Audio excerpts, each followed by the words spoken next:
So again, many times we go through a lot of experiences, especially children go through a lot of experiences. They did not get to choose who their parents are.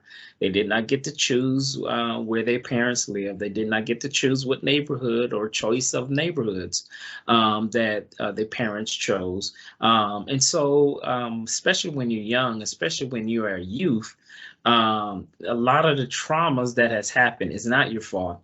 But one thing that is all of our responsibility, regardless of what has happened to us, we are all responsible to heal from our trauma. Now, the question is why? And this is the big why. Well, if we don't heal from our trauma, we will bleed on people that didn't cut us because hurting people hurt people. So that is why we need to heal, right? Because if we don't heal from our trauma, we're going to lash out and we're going to inflict pain and we're going to inflict hurt on other people. Why is that? I'm glad you asked me. It's because the pain and hurt that's on the inside, that's what you express on the outside.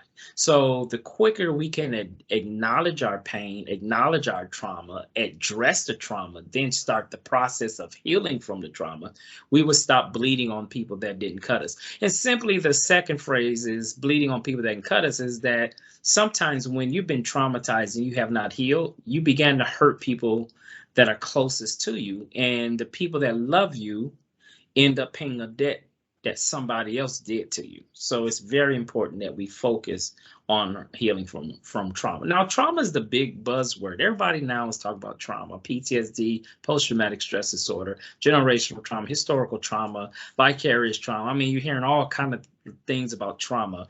Trauma is the thing. Now, rightfully so, it should, because if we don't address the brain, and it takes the brain to do everything, then you're always going to have a low quality of life. In order to change the life, you have to heal the brain.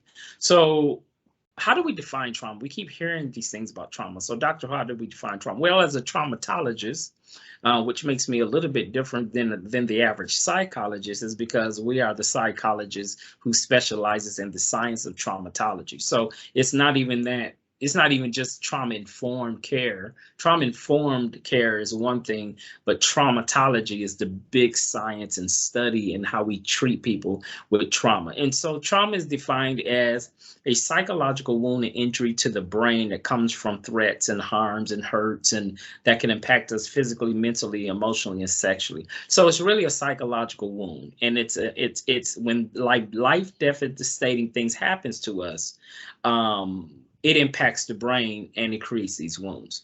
And so one thing's here that if you can, is that I have my brain with me. I always carry my brain with me, but this brain can heal when it has been through a lot of things it can heal. So this is how we define what trauma is. It's a psychological wound, emotional wound to the brain where life devastating things has happened to a person. It's also what we would call a stress as well. So it's a dysregulating stress, not a daily routine stress, such as, bad traffic on the highway.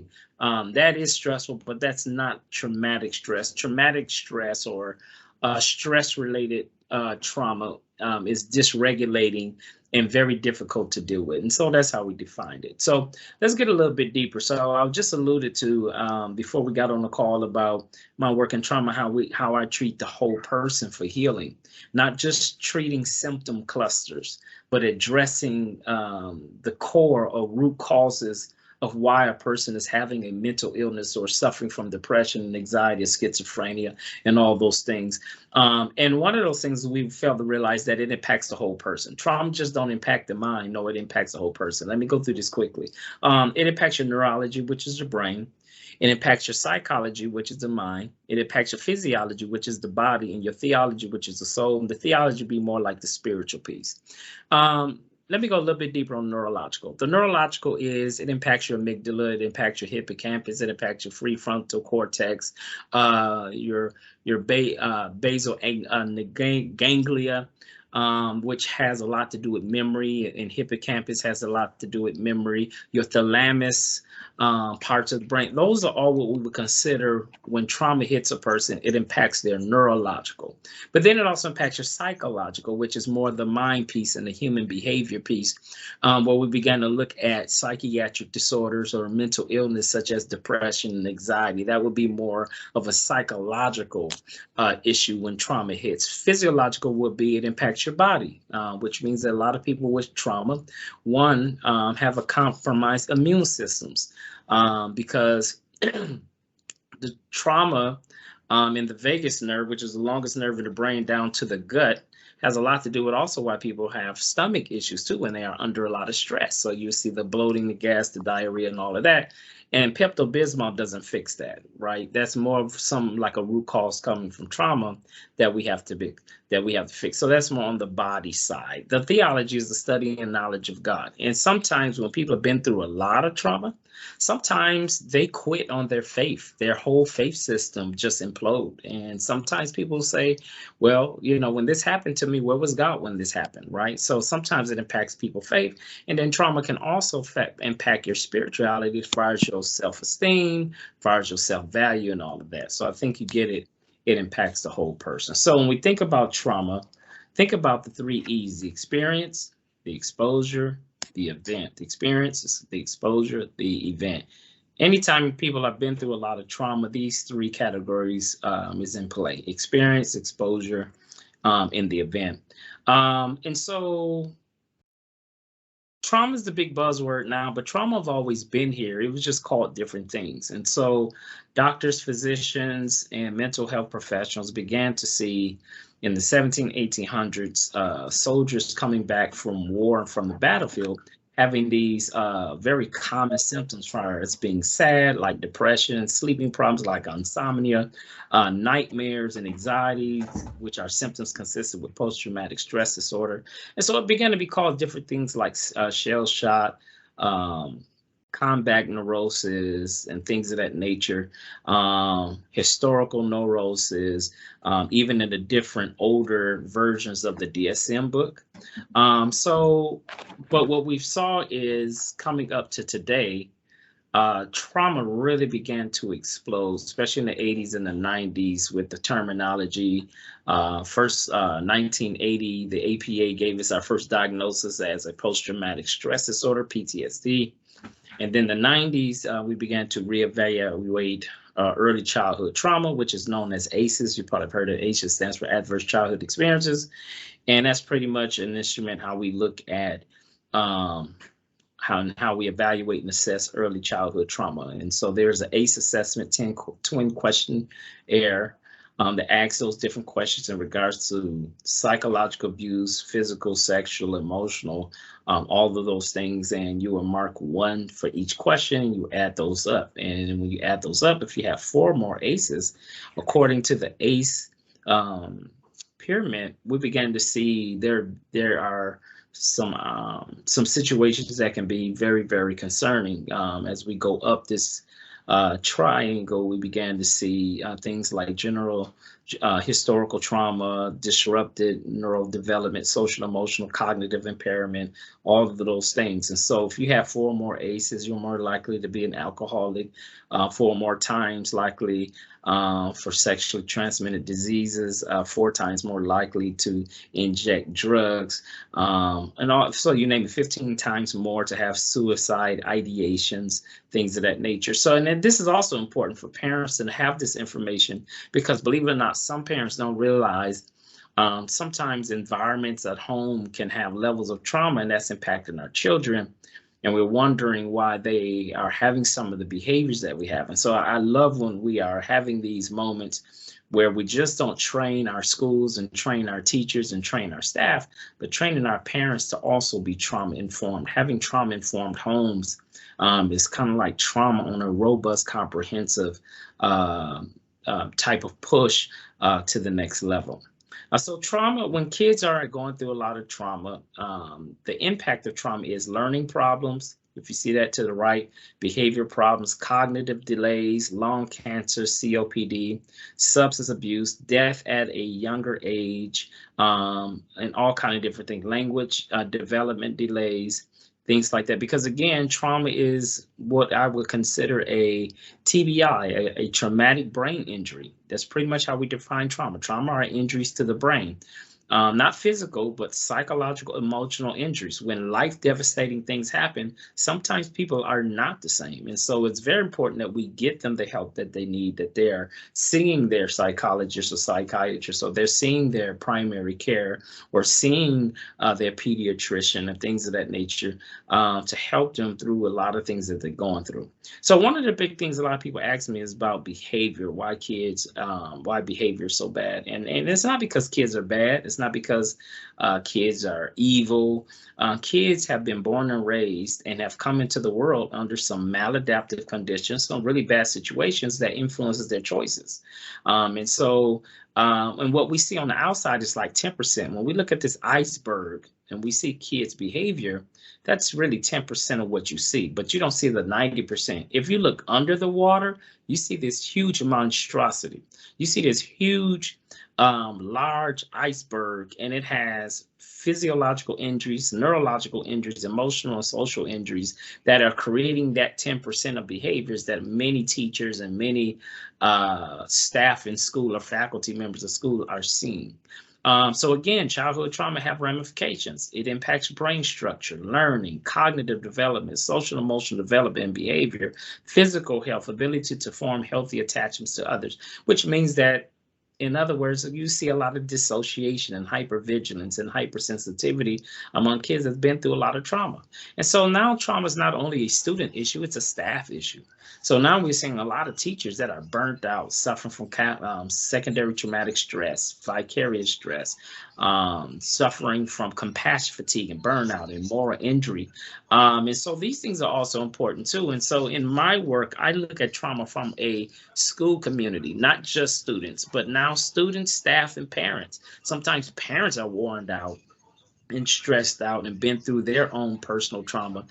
And sometimes they just don't even know how to help the kids with their trauma because they never healed from their personal trauma. So trauma now is this big school community. And now we have teachers that are being impacted by secondary trauma, the trauma that comes from their profession, still not addressing the trauma that comes from their personal life.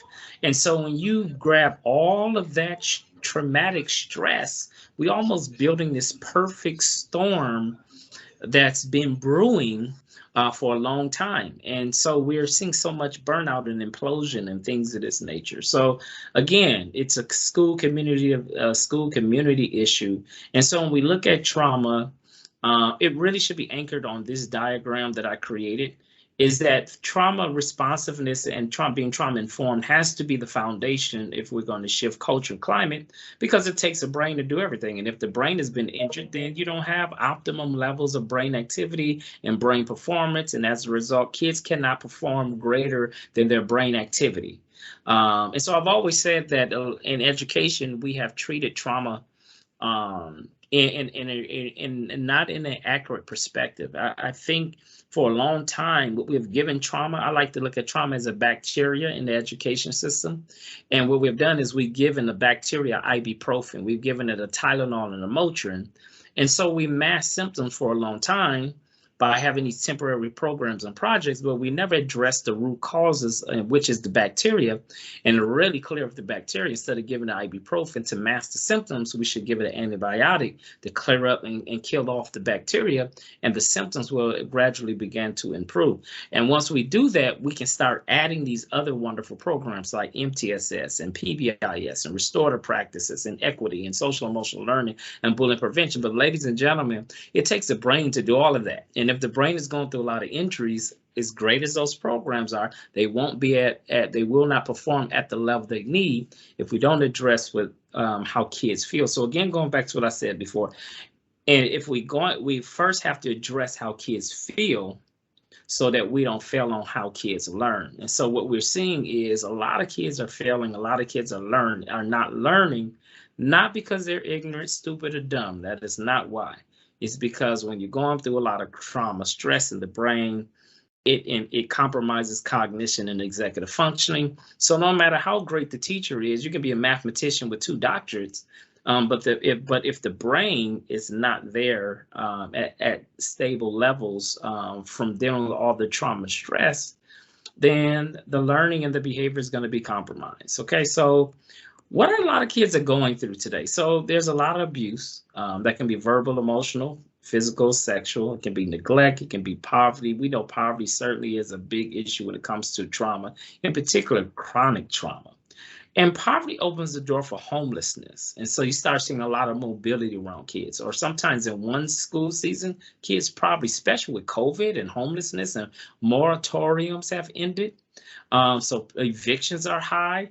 The housing market is burning on fire to where landlords are raising rent every year to astronomical levels to where parents can't afford. So you see homelessness, you see people moving out or being evicted, or you see foreclosures.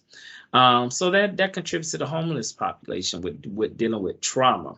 And then that opens the door for hunger, starvation, which means that some kids, the only way they're eating is because of going to school, which means that if there wasn't food in the cafeteria, we'd probably have more kids that have not eaten. We're seeing more Title I schools we've ever seen before. So that means poverty is certainly a chronic trauma in many of our schools, campuses, and our communities. Mass incarceration is still a big deal. We see have a lot of fathers, which is the breadwinner, sitting in jail or in state or federal prison. And so that means single parent households are more likely to be suffering with social economical challenges because of incarceration. We also seen an increase of mothers being incarcerated, which means a lot of grandparents are starting over again, raising kids all over again.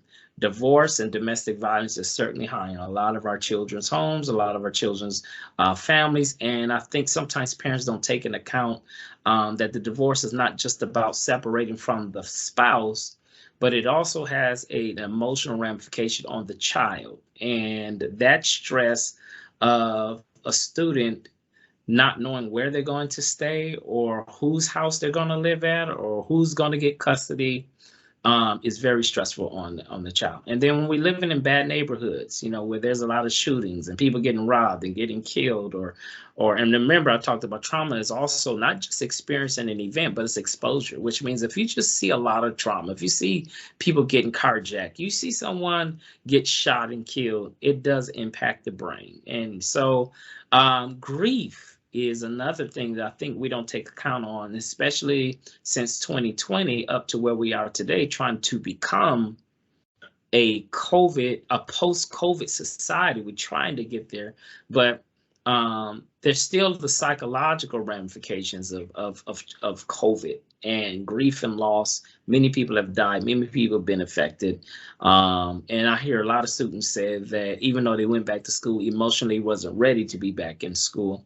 And grief has a lot to play into that. And then, of course, trauma not only impacts your brain, mind, body, and your spirituality, but it also impacts your genes. And so the science of epigenetics lets us know that trauma can be so intrusive that it can impact our genetic makeup. And that opens the door for generational trauma. And that also opens the door for pregnant mothers who are going through a lot of trauma. And what we're seeing is pregnant mothers that are going through a lot of trauma, which I think this is very important for parents to be in this training.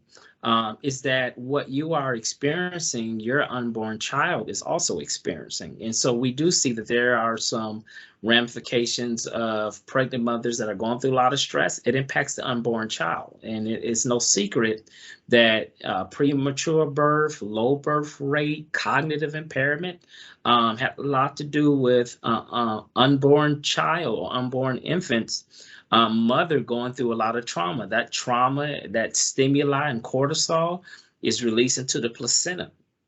And that also impacts unborn children. Behavior issues. Sometimes we see children without even being 1 year old already having issues like behavior and issues of cognitive impairment, which is brain development. Okay, low immunity. Remember, I talked about trauma impact the physical, and one of those things where the immune system is being compromised because of trauma.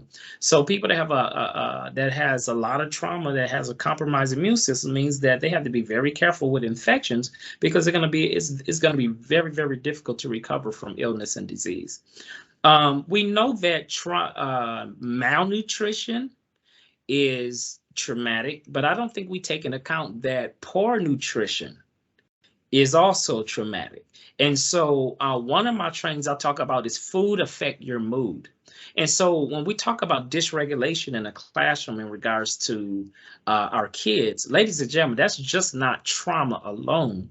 Some of that is poor nutrition. A diet with a lot of white sugar and processed food and vegetable oil. And I'm gonna talk about some of those just a little bit because I got to get to some other parts. But the vegetable oil and all those things and a lot of sugar creates inflammation in the body. Well, inflammation affects your cells. And so one of the things we talk about is in order to get well, you must heal the cell.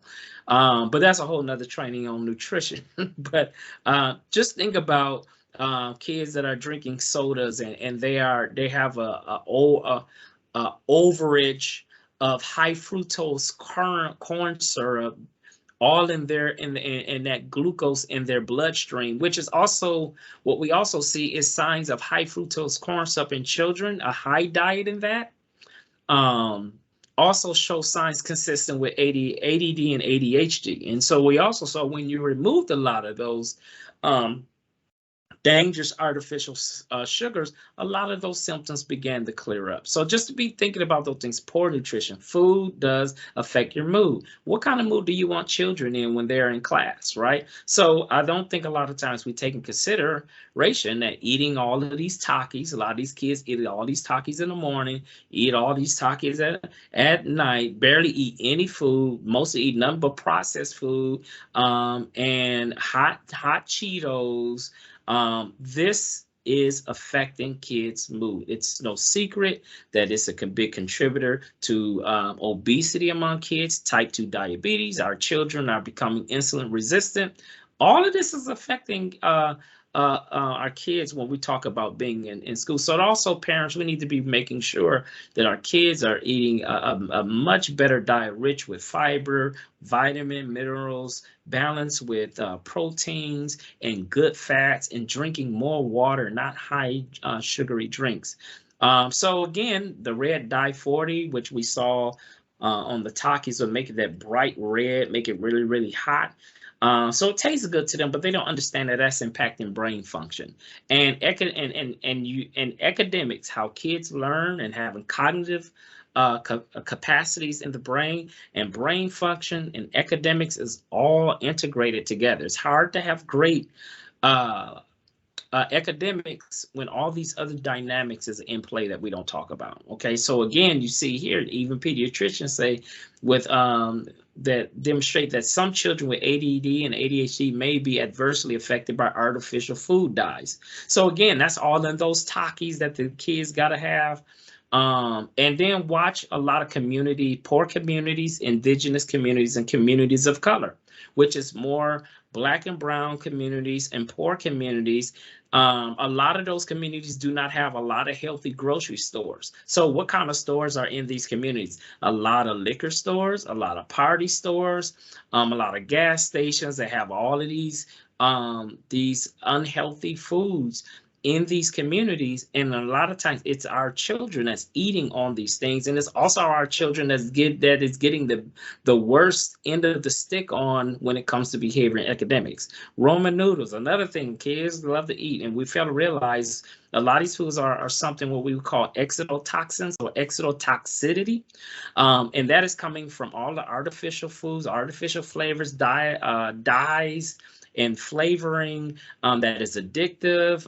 And what we've saw that it also impacts brain cells. If you see exotoxins kill brain cells, causes neurological diseases, autoimmune diseases, and things of that nature. So we want to have our kids eating more foods like this, and not just our foods, but our staff. Sometimes our staff are horrible eaters, and so you wonder why your mood is off. Food affects your mood, and you got to be in a good mood to be able to have a healthy classroom and work with kids. Okay, so bullying is another thing that we don't take into account. We used to say sticks and stones may break my bones, but words would never hurt me. That's not true. Bullying is very traumatic. Back in the day, when people would pick on kids, we'd just say apologize and move on. But it's not that simple. Trauma most definitely have a solid psychological ramifications. There's 160,000 kids that have anxiety going to school because they've been bullied. Okay, so we have to be careful about that and making sure that our kids are feeling safe. So we want to create create a safe zone in our schools. Bullying prevention is not just a policy in the student code of conduct. It's not, or shouldn't be, right? It should be real proactive prevention program that is clear about the rules, is clear about how we engage, how we treat people. And when we talk about bullying, I think sometimes we just see this one dynamic of bullying, but there's many different, like physical bullying, verbal bullying, social bullying, cyberbullying, right? And when I went to school, we did not have cyberbullying because we didn't have internet, we didn't have the technology of Wi-Fi, we didn't have phones, we didn't have cell phones, we didn't have social media, the Facebook, TikToks, Instagram. None of those things has happened. But now cyberbullying is this new face and new danger of bullying, because now people can bully people, intimidate people without even being on the school campus. A person with technology can be in a whole nother state and oppose their will on another student or another adult.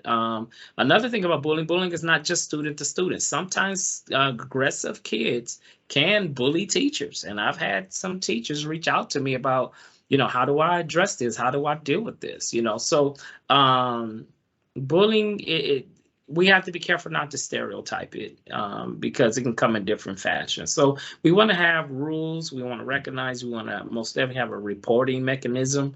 When people feel like they're unsafe, respond, refuse, and replace.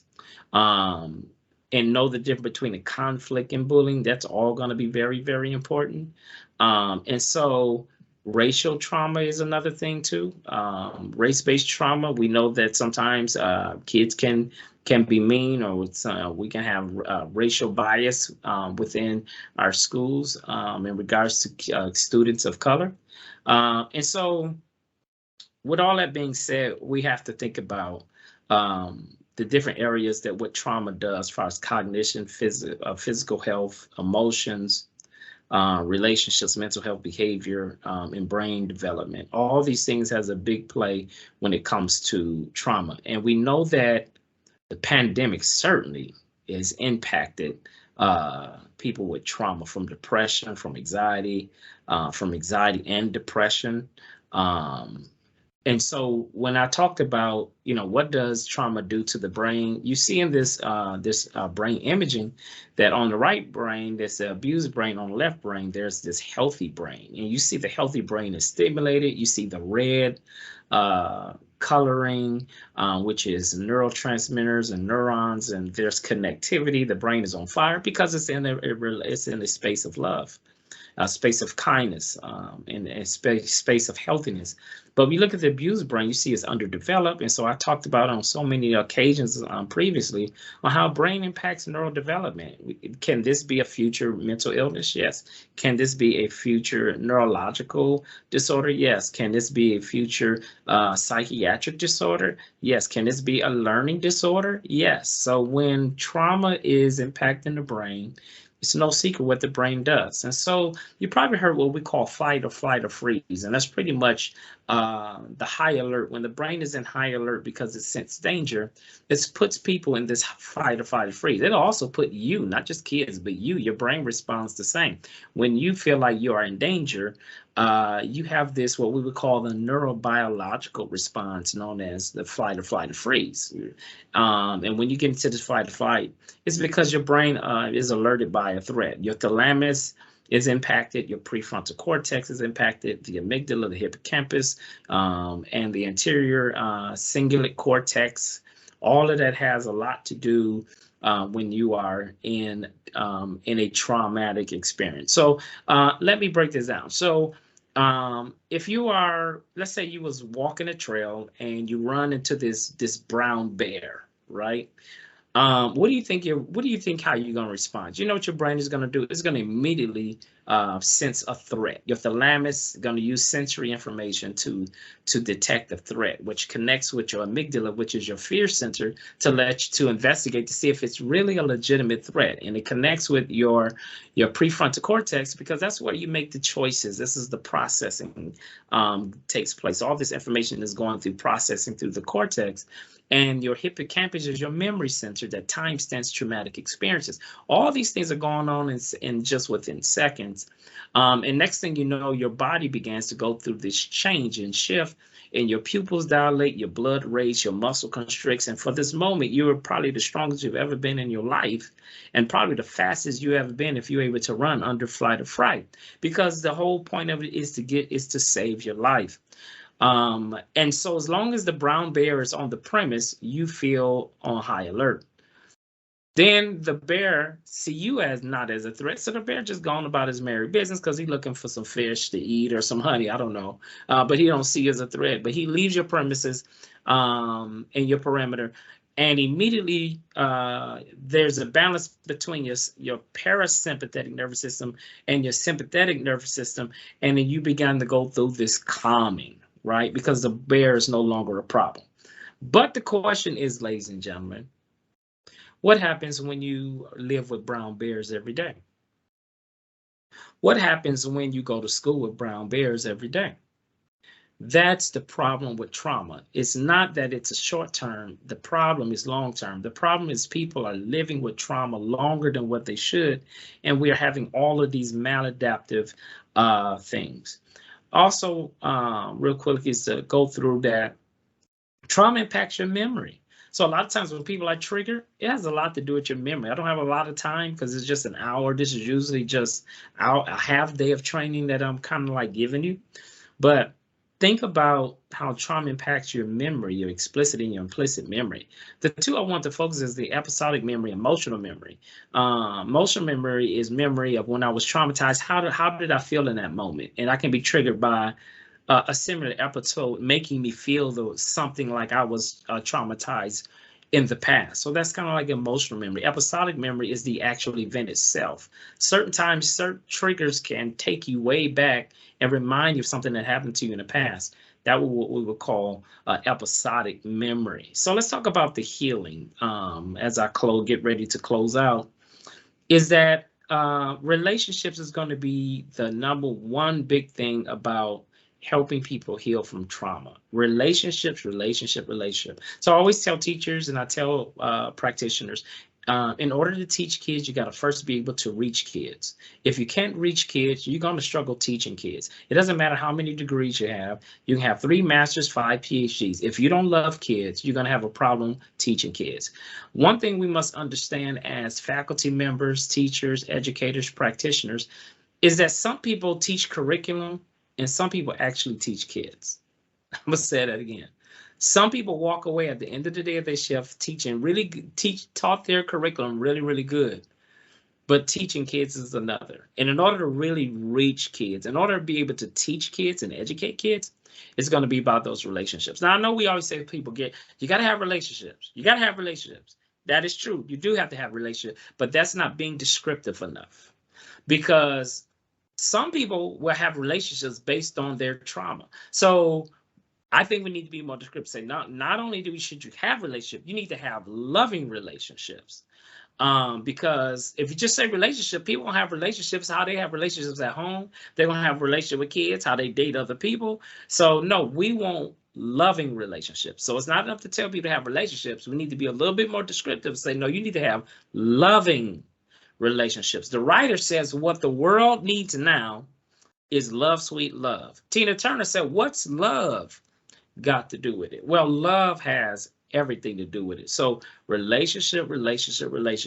When I ask a person that graduated high school years ago who was their favorite teacher, they don't tell me the person that was great in curriculum. They don't tell me the person that was great in their content. They don't even tell me the teacher who was a master in pedagogy. They tell me the teacher that was able to reach them when they were at their worst. So always walk away thinking about relationships is always going to be the key. Bruce Perry, one of our leading psychiatrists in the area of developmental trauma, said the more healthy relationships a child has, the more likely he will be to recover from trauma and thrive. Relationships are the agents of change, and the most powerful therapy is human love. So again, keep pushing for those healing relationships. But in order to build relationships, you got to have trust. You got to have reliability, sincerity, integrity, consistency, commitment, and competence in order to build that trust. Next is regulation. In order to help kids be regulated, sometimes they need something more than just being suspended and being expelled, but being consequence. So we do have to look at better ways on creating regulation, making sure that they're seeing a counselor, making sure we're doing those emotional check-ins, because things happens to kids. Sometimes they don't tell you, but they just come to school, they're angry, they ticked off at the world. And if we have those relationships, we can understand their dysregulation. Another thing I want to put on is that a dysregulated teacher cannot help a dysregulated student. So the staff has to always do all they can to stay regulated in order to help people who have been dysregulated. And one of those regulations is relaxation. Sometimes kids, instead of being kicked out of the classroom, going into the dean's office, maybe need to go to a place, maybe the counselor's office or social worker's office, and sit down and talk with someone, or making sure that they're getting the therapy that they need. They're seeing their therapist or their psychologist or school psychologist. Next is real nutrition. That's the next art, making sure they're eating a better diet, far as vegetables and fruits and foods rich with vitamins and minerals and fiber, and drinking more water. Restorative practices, instead of being so punitive. A lot of times our school districts, especially with school discipline, is so punitive that we're kicking more kids out more than what we should, and we should have more alternatives to discipline than just suspension and being arrested from the schoolhouse to the jailhouse, being in the juvenile detention center, and then making sure that they have the resources so that we can build the resistance, okay, building the resilience that people need. So I close out saying also to the parents, also to the staff, take care of yourself, because you cannot pour into an empty cup. So when we look at our gauge, do our gauge look like this when it comes to being stressed and burnt out? Or do it look like this? Or do it look like this, right? Or do it look like this? My God, right? That's very dangerous. It's hard to pour into an empty cup when you're being empty. So you got to pour into yourself and do self-care, making sure that you're doing all what you need.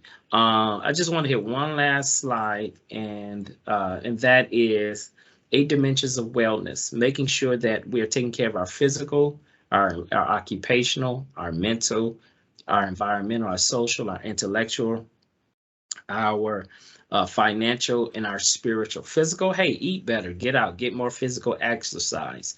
Occupational, sometimes that means you need to look out for your career. That means you might need to go back to school and finish those credits and close out that master's degree, or quit talking about that PhD. Go ahead and do that research and complete that dissertation and get that doctorate. Mental health, that could always be seeing your therapist. I think we need to remove the stigma on mental health. Mental health don't mean you're crazy because you have a counselor, because you have a psychologist working with you. That doesn't mean you're crazy. You're just doing all what you need to stay healthy. Environmental, social, intellectual, financial. A lot of money problems most definitely can contribute to a lot of trauma and stress. So think about those things. Spiritual could be going to church, going to your synagogue, going to your mosque, or doing yoga, or doing meditation. That can be your spiritual wellness. Make sure you're taking care of yourself. You are the best gift.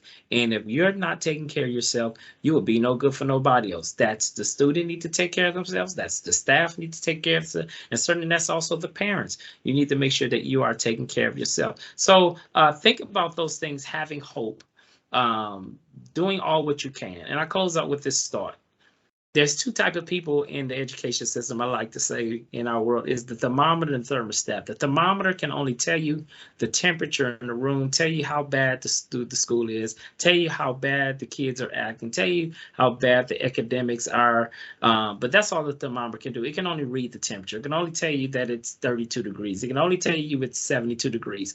But instead of being a thermometer, I want us to walk away from this training being some change agents and become the thermostat.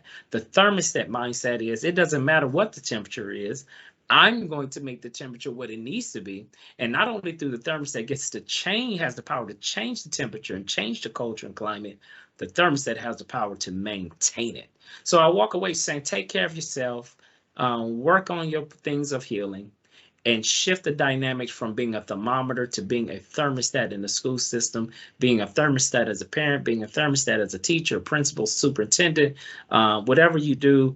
But let's walk away being thermostats. Let's change the culture and let's maintain healing in our learning centers. Thank you so much for having me today. It was an honor to come. I hope that you have learned a lot in just this short piece of being trauma informed. Thank you so kindly.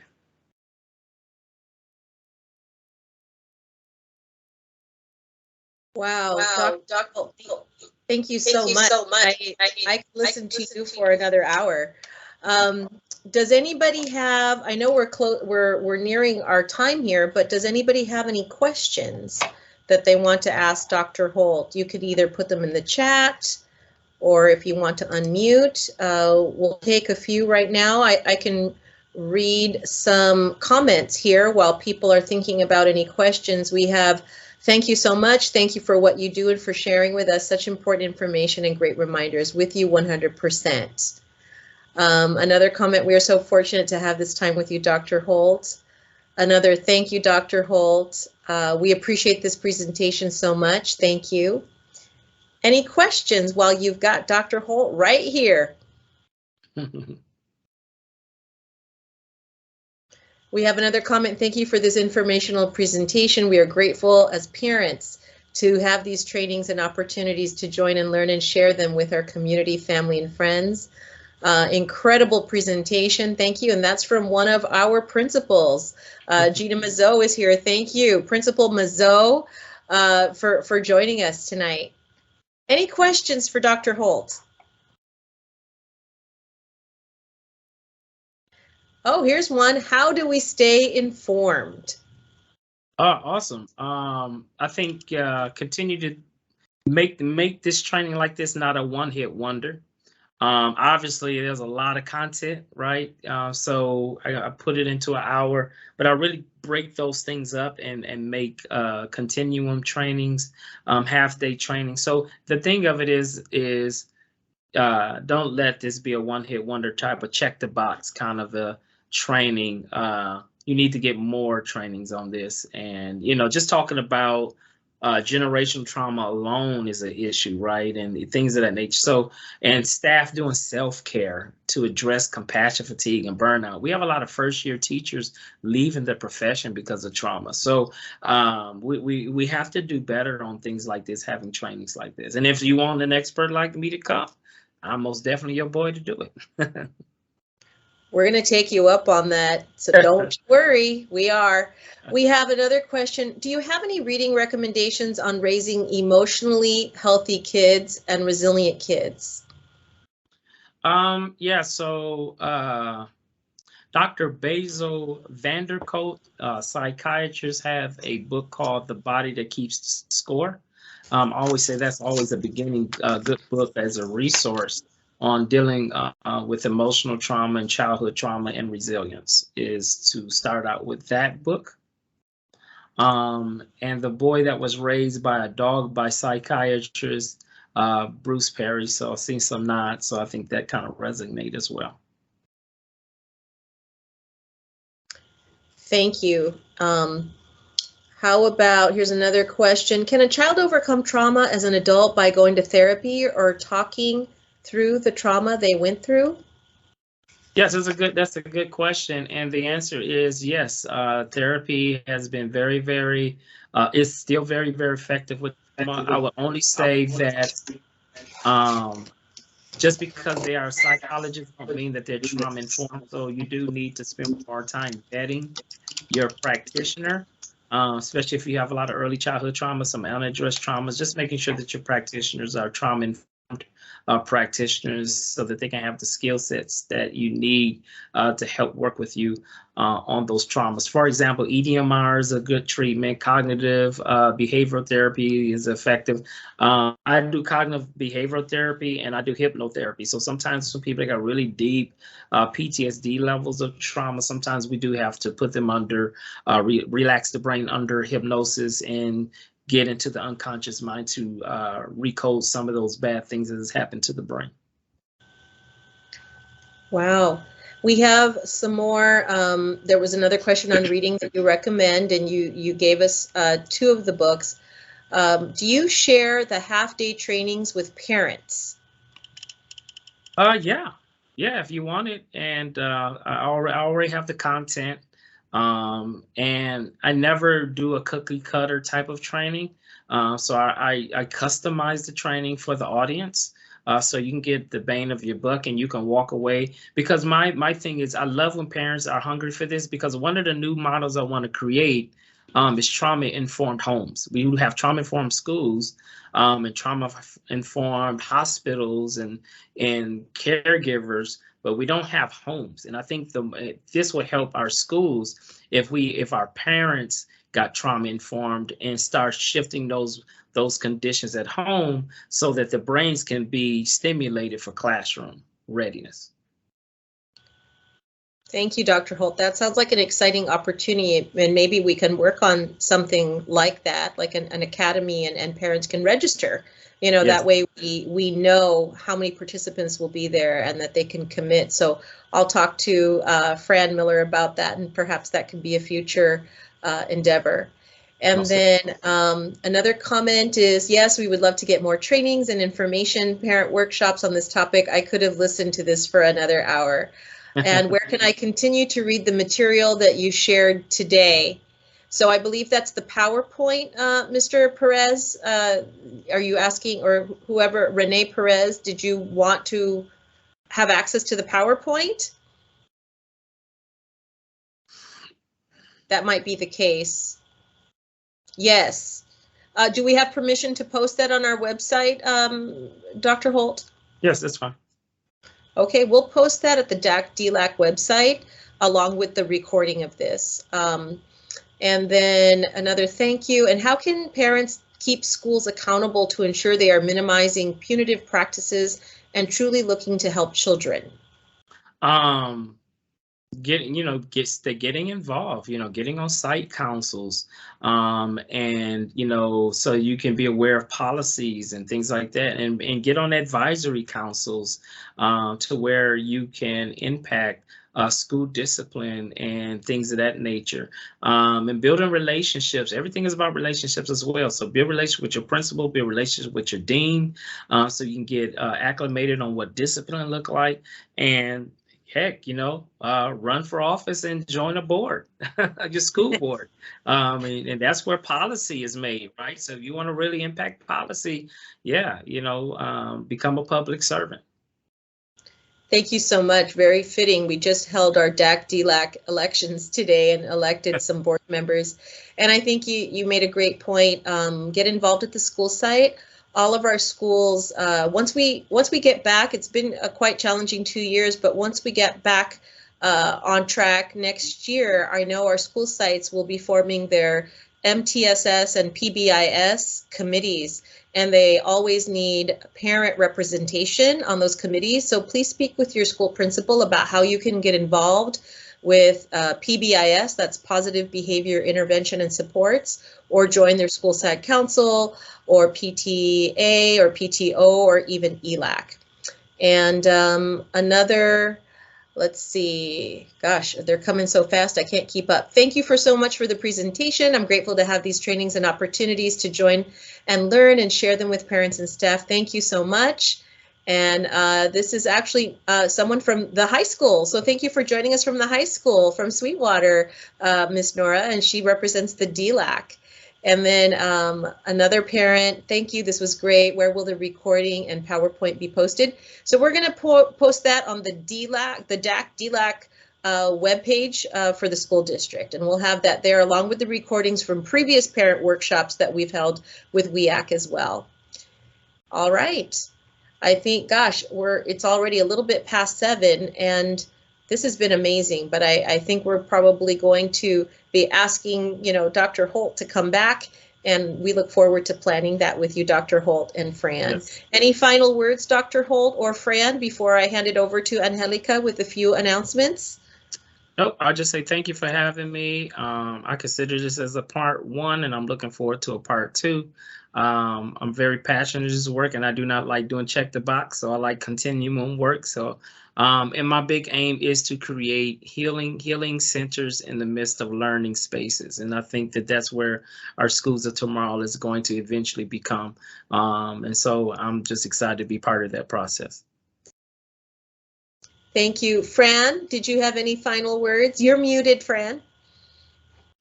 I want to say that WEAC is proud to be a partner with Chula Vista. And again, thank you, Dr. Perez, for inviting us to make this presentation. Thank you very much. You're welcome. And finally, to close us out, Angelica, as our parent engagement liaison, do you have any final announcements? Yes, please join us and stay connected to us and advocate for presentations like Dr. Holt's today. I appreciate our partner, the Department of Language Development, that is working very hard to coordinate these efforts. People work very, very hard to bring these presentations to you. So please, when you hear of a great one, share it, and please step into leadership so you can advocate for more of these types of experiences. Save the date, join us May 17th and May 24th. We have many more workshops to come, and we look forward to seeing you next time. Have a wonderful night. Thank you for your time.